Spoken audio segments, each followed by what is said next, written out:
Hey, it's Nancy Miller, the creator and host of Dead Sleep True Crime for Bedtime. This is a 20-minute teaser of the latest bonus episode. If you like this sample of this episode, you can hear the whole thing by becoming a paid subscriber. As you likely know, Dead Sleep is 100% independent and ad-free. I pretty much make this show myself. So your support supports my work, and hopefully my work supports you by helping you relax and listen to a good story with no loud ads, no gore, and no 911 calls. So if you like what you hear, you can subscribe via Patreon, Spotify, and Apple Podcasts. There's a free month on Apple Podcasts, a free 7-day trial on Patreon. Thank you again so much for listening.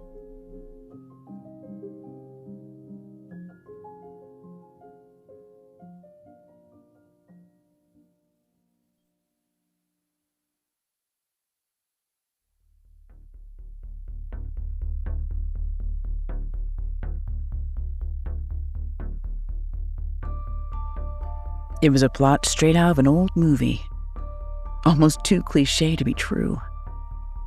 A veteran detective who decides to tackle one last case before his retirement. A murder case that was so cold it had freezer burn. Nobody wanted to touch it.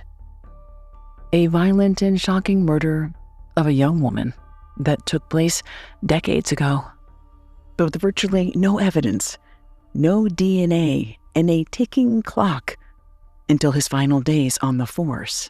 The race to catch a killer would come right down to the wire. This is Dead Sleep, True Crime for Bedtime. It's Nancy, and this is the July bonus episode. And as promised, I managed to get it out before the end of July as our final and fourth installment of the Month O' Morrison, a tribute to Keith Morrison, our true crime dad. Only in this episode, Keith is more of a supporting character. And the leads are two familiar figures if you watch Dateline. A Los Angeles area prosecutor who specializes in cold cases named John Lewin, and his longtime partner in crime, veteran detective James Warner Wallace. And as I mentioned in the previous episode, I actually make a small cameo, just a bit part, in this whole saga. More of that later, much later in the episode. Now, the three men, that's Keith Morrison, John Lewin, and Detective Jimmy Wallace, they've worked on a few stories together for Dateline.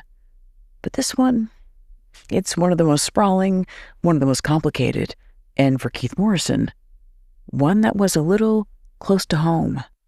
Because the woman at the center of this case, the murder victim, she was also Canadian, a 28-year-old nurse originally from Ontario named Lynn Knight. Now, this incident took place all the way back in 1979. And back then, Keith Morrison, he was just starting out in his early 30s, working the local Canadian TV and radio circuit, with dreams of being an anchorman. The Keith we know, Dateline Keith, well, he's years, decades away. And he wouldn't have known, couldn't have known, how his fate and the fate of Lynn Knight would one day collide. Because in the summer of 1979, Lynn was living her dream. She'd moved from Canada to Southern California, relocating from Ontario to an area called Torrance, California, in Los Angeles County, just south of Santa Monica. And in Southern California in 1979, there was no better place to be young and single and ready to mingle. In fact, there was even a whole TV show, a hit sitcom, dedicated to promoting the lifestyle of single people living in LA. In that hit series, it was called Three's Company.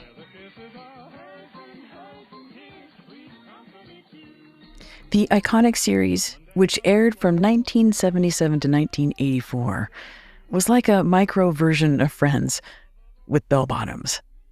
As three fun-loving roommates, as the trio navigated life and love in sunny Santa Monica. That's Jack, played by John Ritter, Chrissy, played by Suzanne Summers, and Janet, played by Joyce DeWitt. Now, back then, critics found Three's Company silly. And it was a comedy filled with slapstick and sexual innuendos.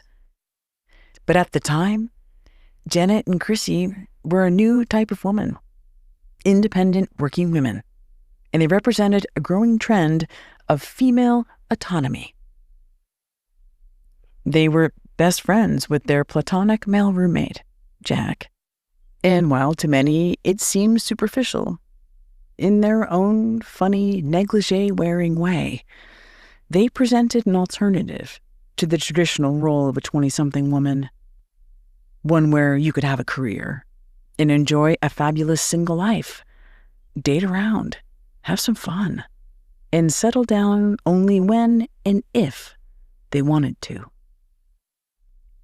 And the thing that Three's Company promoted most was dating. A lot. On that show, the characters were always going out on dates, and finding someone new was as easy as a trip down to the Regal Beagle for a couple of glasses of Chablis. Since Lynn had moved from Ontario to Southern California, she was enjoying the real-life version of that TV fantasy. Lynn was hilarious and confident, beautiful and boisterous, an extrovert who excelled in just about everything, especially sports, like downhill skiing and volleyball. And yes, she was Canadian through and through, but Lynn had what was back then called the California look. Blonde and naturally pretty, like a cross between Farrah Fawcett and Cheryl Ladd. Lynn's bustling social life of dating and activities helped balance out the emotional and physical toll of her demanding job. Lynn was a nurse in the neonatal unit at the local hospital in Torrance. And even there, Lynn was lauded by her colleagues. She was one of the top nurses, and soon tapped to help train other nurses in how to care for sick newborns. Lynn was work hard and play hard, but maybe it was time for Lynn to start thinking about settling down, finding the one. Her younger sister Donna, who was 26 years old and also a nurse, she was getting married. And in just a few days, Lynn was heading back up to Canada to go to her sister's wedding as her maid of honor. Lynn had so many admirers, a dozen men vying for her attention. She called them her sweethearts. But with so many suitors, so many options, how was a girl to choose? And how would one know who to trust? Because that was the difference between Three's Company and real life. That on TV, Chrissy and Janet, they always had Jack, a man they could trust, a true friend who had their back no matter what. If any guy on that show got out of line, Jack would always be there, stumbling in at the last minute to come to their rescue. But real life wasn't like that. It wasn't a sitcom where even the grossest misunderstanding would be laughed off at the end. Because even with all of those sweethearts, on the night of August 29th, 1979, there would be no one coming to her rescue, no Jack who had her back. Just Lynn alone, with a killer lurking in the dark. The human mind is very strange, like how when we're asleep at night, like deep, deep REM sleep, how sometimes the most curious noises might wake us up. Not the loudest, but the most distinct. The kind of noise that triggered a cold sweat, even in the middle of summer. And in the early hours of Thursday, August 30th, at around 2 a.m., Lynn Knight's neighbors awoke to a strange sound. A high-pitched howl that echoed through the otherwise still night. At first, it wasn't clear if it was human or animal. Well, one thing was painfully obvious. It was primal. It was fearful. And it was desperate. And there was another thing. That sound, that choked scream. It appeared to be coming from the back of the apartment building. Oh my God, was that from Lynn Knight's apartment? Stunned and still in shock. It took a few minutes for neighbors to realize what was happening, to pull themselves together. But as soon as they could, they made their way to Lynn's apartment. One look at the scene, and now it was their turn to scream and call the police.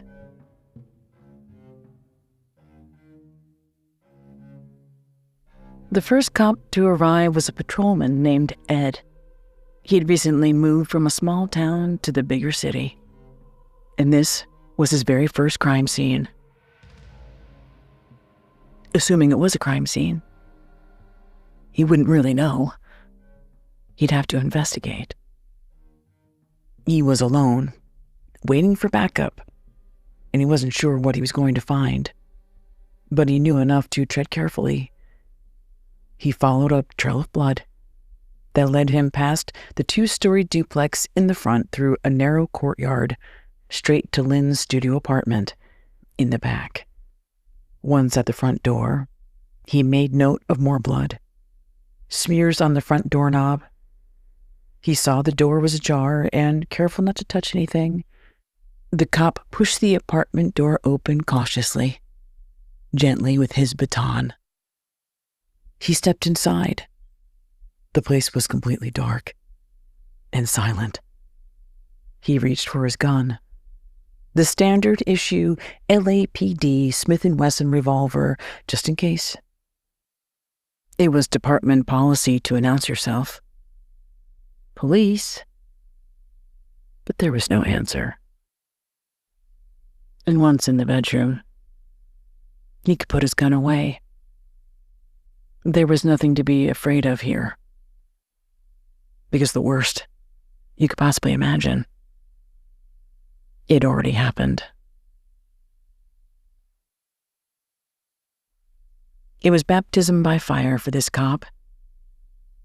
Because when backup arrived, including veteran detectives, they all agreed this was the worst thing they'd ever seen. It was obviously a murder case, but what exactly went down in this apartment? That would come down to the details. Small things that led to big questions. The who, the what, the why. But first, the how.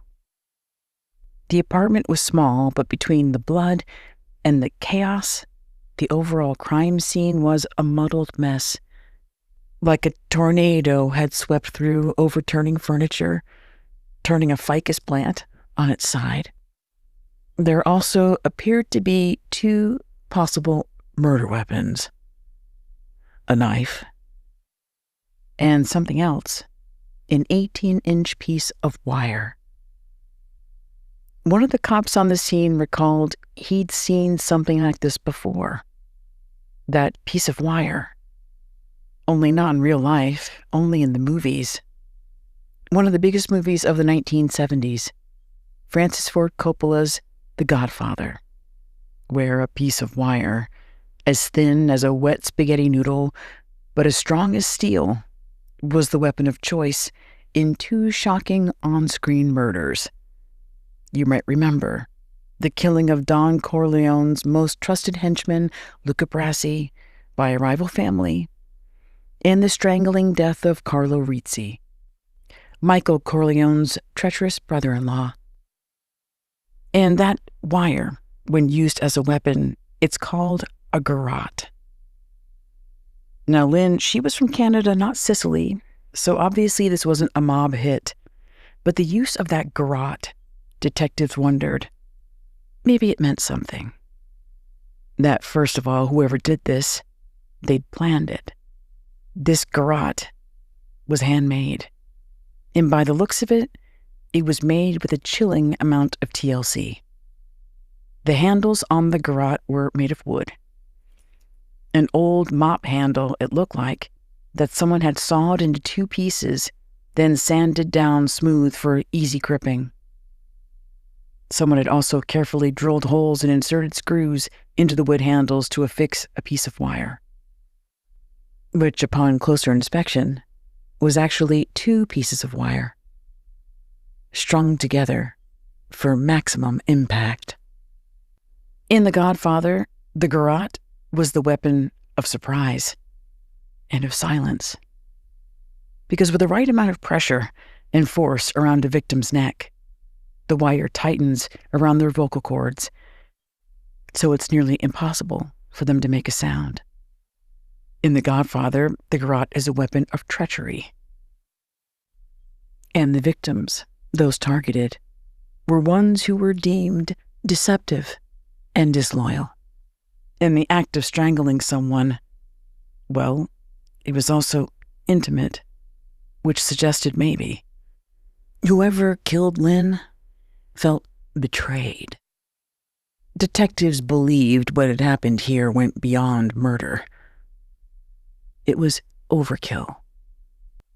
Whoever it was, the guy wasn't a professional or a serial killer. This was an amateur.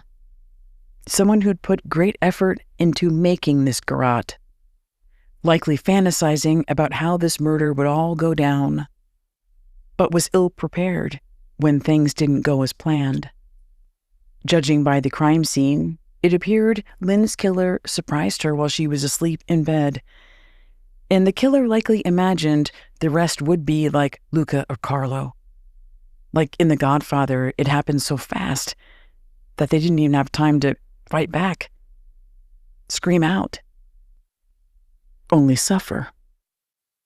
The murderer who used that garrote as a weapon, they'd wanted the same effect, but this garrote had not only failed to keep Lynn quiet, as she did let out a scream, it also failed to achieve the killer's ultimate goal, because Lynn was still alive.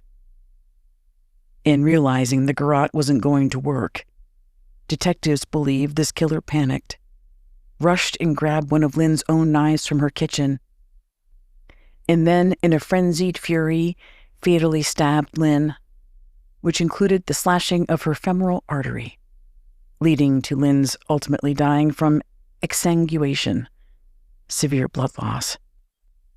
Eager to make a hasty getaway, detectives believed this killer accidentally dropped the garrote, leaving it behind in their panic. This was likely someone Lynn knew, a man that Lynn had dated. And the challenge, of course, for authorities was to determine which of her many admirers might have done it. So detectives realized they had too much of some things and not enough of others. Blood. They had way too much of that. Murder weapons. They had two. A knife and that garrote. But surprisingly, despite this chaotic scene, there was little physical evidence. Because there were no fingerprints. Smears of blood? Yes. But fingerprints? No. And no apparent footprints that would help the cops either. Lynn's apartment was small, and by then, cops and detectives, even neighbors, had come by and walked through the apartment. But they did have one decent lead, a witness, who said they got a glimpse of Lynn's potential killer. One of the neighbors who'd heard Lynn scream swore they saw a man slinking away from that back area where Lynn's apartment was. He'd moved quickly, as if in a hurry. It was dark, but the man, they said he looked young, tall, thin, with curly dark hair, and in one arm, the witness said, the man carried a small black bag. Detectives on the scene searched the apartment for additional clues. What was here? What was missing? Objects like the chair and the ficus plant, they'd been tossed around, but overall, nothing had been taken, not really. They'd discover Lynn's wallet was gone, as was a piece of a necklace Lynn often wore. The pendant and clasp were still in her bedroom, but the broken chain was missing. And one of the detectives noticed something else, a small detail that flashed in his mind for a moment. When he'd walked by a waste paper basket in Lynn's apartment, he'd spotted a crumpled up piece of paper. The paper was heavy cardstock, an invitation. The invitation to Lynn's sister's wedding. This wedding was supposed to take place back in Canada in just a few days. A wedding that with one phone call would be called off. In its place would be Lynn's funeral, where Lynn would be laid to rest, buried in her maid of honor dress.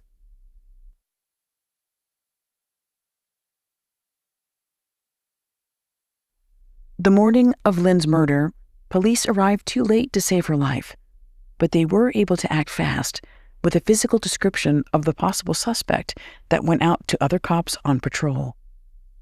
And much to everyone's great relief, a man who matched that description was picked up in the nearby area of Lawndale. His name was Michael Vasquez. Michael was tall, thin, with curly dark hair, and carrying a bag. And there was another crucial detail cops couldn't help but notice when they found him walking down the street in the wee hours of the morning. Michael had blood all over his hands. He was immediately taken into custody. It seemed they had their man. But soon after his arrest, there were some things about this Vasquez kid. It didn't add up. This crime was believed to have been committed by someone Lynn knew intimately. But Vasquez, he swore he never met Lynn, and he sure as heck never dated her. He was reportedly a teenager, just 18 years old. And then there was that incriminating detail, that blood on his hands. But going by the crime scene, that wouldn't make sense. Their killer likely wore gloves because there were no fingerprints. So where did that blood come from? And within a day or so, the so-called blood on this suspect's hands, well, tests reveal the red staining was likely from paint or some other type of chemical stain, not blood. So this wasn't their guy, and they let him go. By then, the medical examiner was able to connect the wire garrote found at the scene with the injuries around Lynn's neck. But tests done on the piece of wire and wooden handles showed only Lynn's blood. Nothing from her killer. The good news was it was still early in the investigation. This case wasn't front-page news, not yet.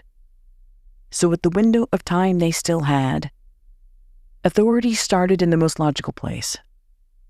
What Lynn was doing the last day of her life, and the last person she was with. Right, so the key to solving this case was finding out just one thing.